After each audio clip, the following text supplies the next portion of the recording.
So I just watched Kokuho. How do you even say it? Kokuho? Kokuho? My apologies. I was intrigued by this movie because of its concept, especially after learning that it became one of the top grossing movie in Japan.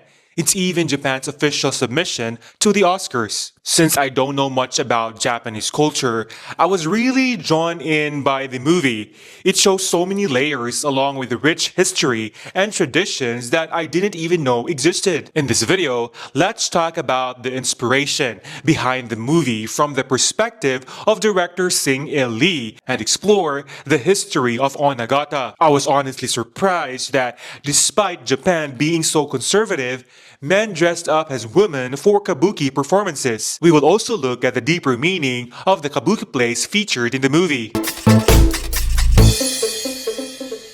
The movie begins when the renowned Kabuki actor Hanjiro visits the Tachibana Yakuza group for a New Year's gathering. There, he sees Kikuo, the gang leader's son, perform as an Onagata and is deeply impressed. Tragedy strikes when a rival Yakuza group attacks during the gathering, killing Kikuo's father in front of him. Kikuo tries to get revenge but fails. A year later, Hanjiro agrees to train him. Kikuo begins studying alongside Hanjiro's biological son, Shunsuke. Both boys are talented, but Kikuo is intensely dedicated to mastering the art, while Shunsuke is more carefree. They debut as a popular Onagata duo, Tohen, and achieve major success. However, tension grows when Hanjiro chooses Kikuo over Shunsuke to take over a major role. Feeling overshadowed, Shunsuke leaves the theater world. Although Kikuo inherits the title, he does not gain full acceptance. After Hanjiro's death, the Kabuki world turns against him. His Yakuza past and born out of wedlock daughter became public, and critics accuse him of stealing the family name. Shunsuke returns and quickly receives leading roles because of his bloodline. Resentment builds between the former brothers. Eventually, Kikuo leaves Kabuki and performs in small venues. Mangiko later summons Kikuo and offers him a chance of redemption. After reuniting with Shunsuke, they achieve renewed success. However, Shunsuke develops severe diabetes and loses both feet to gangrene. Before he can no longer perform, Shunsuke fulfills his dream of playing a play with Kikuo by his side. The performance is physically painful, but artistically successful. Soon after, Shunsuke dies. Shunsuke is honored after his death, and Kikuo is officially recognized as a living national treasure, known as Kokuho. Inspiration. Director Lee Song-il became interested in a famous Onagata named Utaemon Nakamura.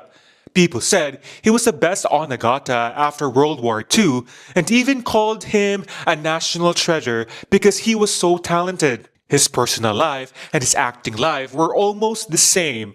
He really lived his art. Lee saw videos of him, and that's what made him curious. The movie is also based on Shuichi Yoshida's best-selling novel with the same name, History of Onagata. I'm not really familiar with Japanese culture. Honestly, the first time I even learned about geisha was from watching the movie Memoir of Geisha. Because of that, I always thought Japan was very conservative.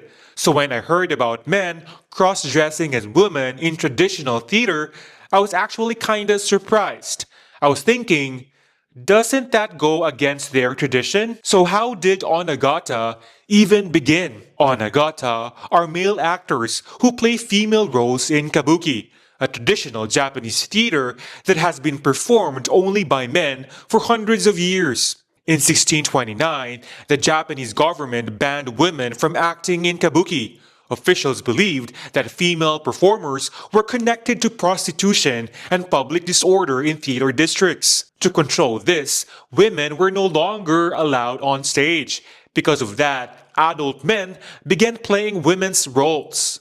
At first, this was simply a practical solution to the ban, but over time, it became a respected tradition.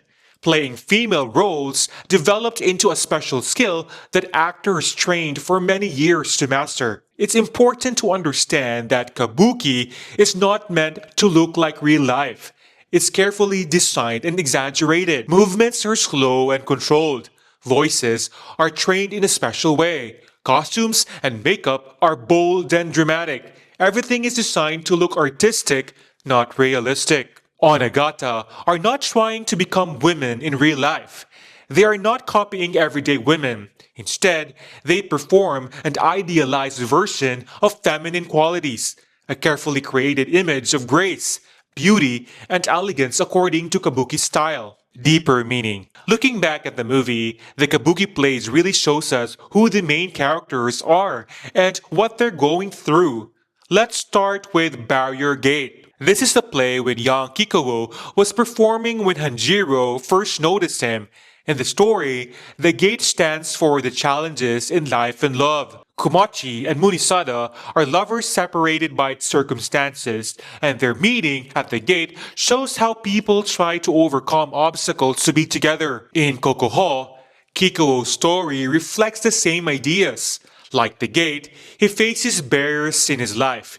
He's an outsider trying to enter the strict, traditional world of Kabuki, while also dealing with family expectations, social rules, and his own mistakes. Just as the gate is where true feelings come out, Kikuo's journey is about growing and finding himself. He trains hard, learning the exact movements, gestures, and voice of an onnagata, slowly transforming into a skilled performer. Another important play in the movie is the Maiden of Dojoji Temple, which tells a story of a woman who, because of unrequited love, transformed into a vengeful serpent demon. In Kikuho, this play works as a symbol for Kikuo and Shunsuke's journey. Just like the maiden hides from her true identity, Kikuo has to show his talent on stage while hiding the fact that he is inexperienced, as he's also an outsider in the Kabuki world. The play's strict rules and precise movements also show how Kabuki works. It takes years of practice and respect for tradition to perform it correctly. The serpent demon represents the costs of ambition, hinting at the loneliness, rivalry, and pressure Kikuo faces as he tries to be perfect. Finally, because this play is performed as a duo, it highlights the importance of teamwork. Kikuo and Shunsuke must trust each other and work together to succeed, showing that mastery in Kabuki is not just about individual talent, but also collaboration. Overall, I respected this movie more than I actually enjoyed it. At 3 hours, it can feel a bit slow and it's not always entertaining in the usual way. But if you like history, art, or Kabuki, it's really worth watching. The detail in the performances, the costumes, makeup, and movements, it's outstanding. The story of Shunsuke and Kikuo shows the rivalries, friendships, and sacrifices that come with trying to be perfect. You can really see how much care and effort went into making this movie. Thank you for watching and see you in my next video.